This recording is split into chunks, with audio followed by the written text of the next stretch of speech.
I don't know if it's new. That's the first thing I'd say. Like Giannis and Lopez, Jaren Jackson's played a lot of four, and they've had great success. Boston plays double big and has with Horford and Porzingis and the different Robert Williams a couple years ago. So I don't think it's necessarily new. I think size has advantages, and it has trade-offs, but size has advantages in the game, and teams have always leveraged that based on their roster. And that's all we're trying to do is just maximize the roster we have and the players that we have available at a given time. And that's where I think it comes from. But I don't think it's like a very new thing. Morning. Yep.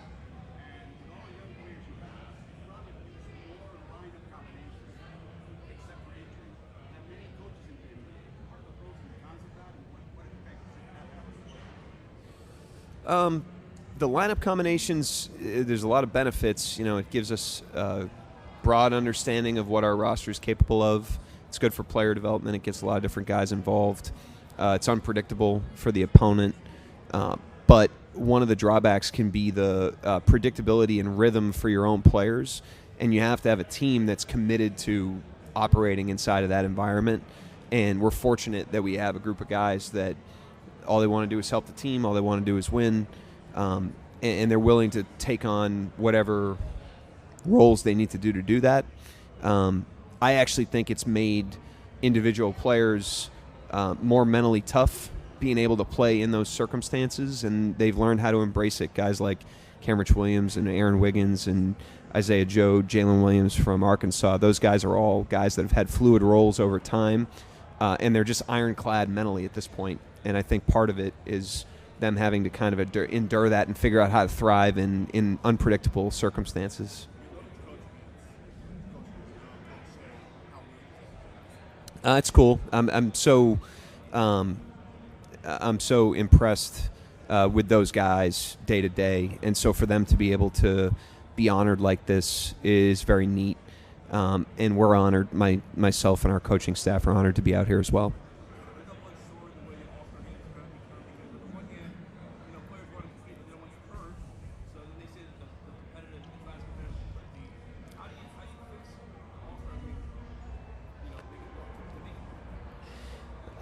I have a really hard time with macro takes on stuff like this. I don't put a lot of thought into it. I don't have all the information.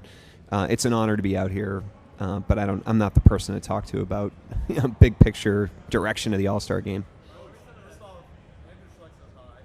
Tell Andrew Schlecht I said hi.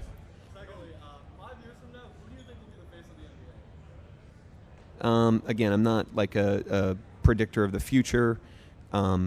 We're in Golden State, or we're in San Francisco. I think Curry's a guy that's been impressive from a distance because as his star has gotten brighter, it's almost like he's become a better ambassador, better member of the community, better face of the franchise, better teammate, higher character. That's the sense I get from a distance just observing him. And I think we have a guy like that. I think we have a guy that he's been impressive because he's had a very fast and almost linear ascent in the NBA and has done it in stride and with great humility. And behind closed doors and inside of our environment, he's almost more impressive when you get him around him like that. So, it's not an endorsement of anything like that, but it is just I have unbelievable confidence in Shai and what he's capable of. Al was great, great professional.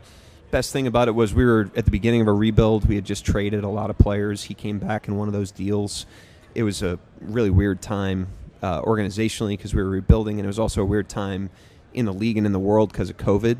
And he was just never cynical. That was the best thing about Al. He just never he always looked for the best in everything. He was optimistic. He was invested in the young players. He's just a true professional, and it was my first year, so I've always been grateful to him because of the way that he approached every day, the way he treated me. He was the real deal.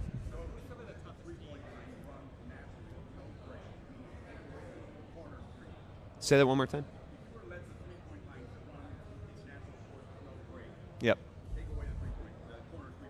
Yep.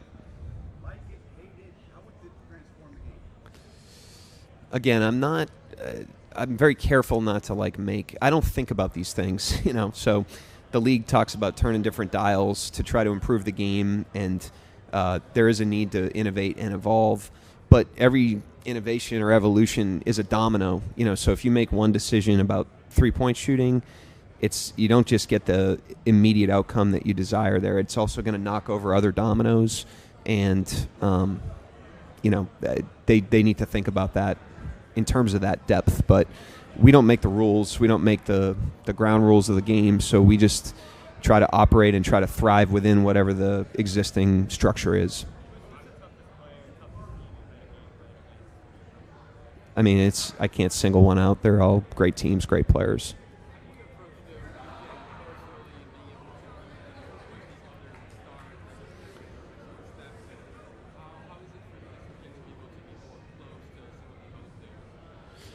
I'm just, first of all, to be able to share it with Dub and Shai is pretty cool after coaching those guys every day. And then to be able to share it with the assistant coaches and our coaching staff is neat, because we've been together now for a long time. Most of our relationships predate even me being the head coach, because we've all been a part of the organization longer than that. So to be able to grow with the team and with the coaching staff and to be honored like this is the coolest part.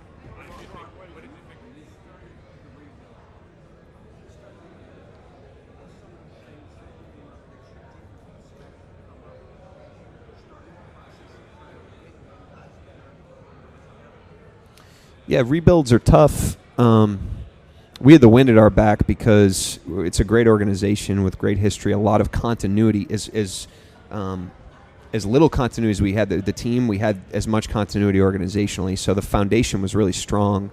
The wind was at our back in a lot of ways. But when you're going through that cycle of the team, the process of breaking the team down and then building it back up, it takes a long time. It's not just, you can't just decide you're going to do it. It takes time to break the team down. It takes time to build the team back up.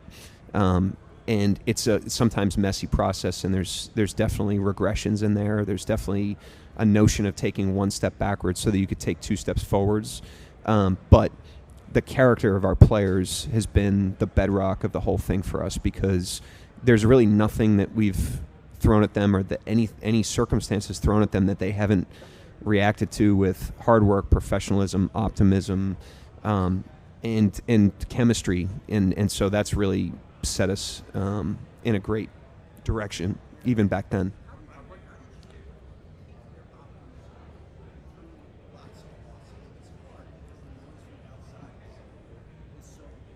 Yeah, we've always tried to have an environment that's independent of outcomes. And I'm glad that was our goal back then, because now we're getting positive outcomes, and those can have as dangerous of a impact on your team as the negative ones do. But it goes back to the players. We had a group of guys that were hungry, professional, and we tried to just stay very focused on the things that we can control, pouring into them, just getting a little bit better, letting the results be what they are. And again, those are good foundational principles that we still try to carry with us as we're one of the better teams in the league so far this season.